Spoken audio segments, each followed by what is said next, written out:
Bonjour et bienvenue à tous sur le tutoriel macplanet.com. Aujourd'hui, une nouvelle astuce, parce que tous les jours une nouvelle astuce, forcément.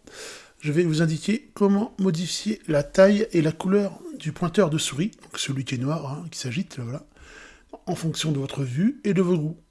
Donc menu pomme, réglage système. Ensuite, vous allez aller sous accessibilité. Puis, là, on va aller dans le menu affichage. Puis, dans la section pointeur, vous voyez donc, pointeur. Donc, alors, bien sûr, il y a toujours l'option secouer le pointeur pour le localiser. Voilà, ça, on peut le laisser actif. En l'agitant rapidement, on le voit mieux. On peut augmenter sa taille. Par défaut, vous voyez, la taille, elle est là. On peut l'augmenter. Et oui, parce que ça, les gens n'y vont pas assez souvent dans ce genre d'option. Mais ça peut être plutôt pas mal, en fonction de sa vue ou d'un léger handicap visuel, pourquoi pas. C'est très bien pour ça, l'accessibilité.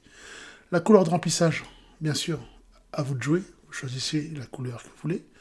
Si je le veux en vert fluo, par exemple. La couleur des contours du pointeur. Là, vous voyez, les contours sont blancs. Je peux choisir des contours d'une couleur qui, pour moi, fait sens. Voilà. Donc là, je suis sur un pointeur assez visible, assez fluo. Regardez. Voilà. Donc ça change tout.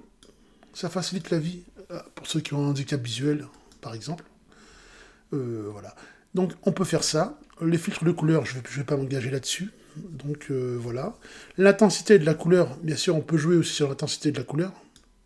Hein. On le voit à peine. Hein. Donc voilà.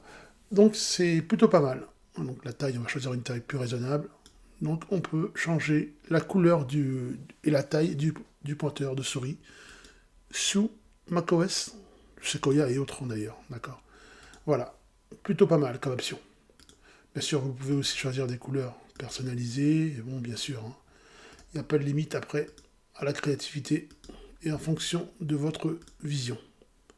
Voilà, c'est comme je l'ai expliqué.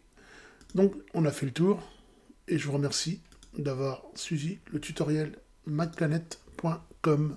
Bonne journée à toutes et à tous. Merci.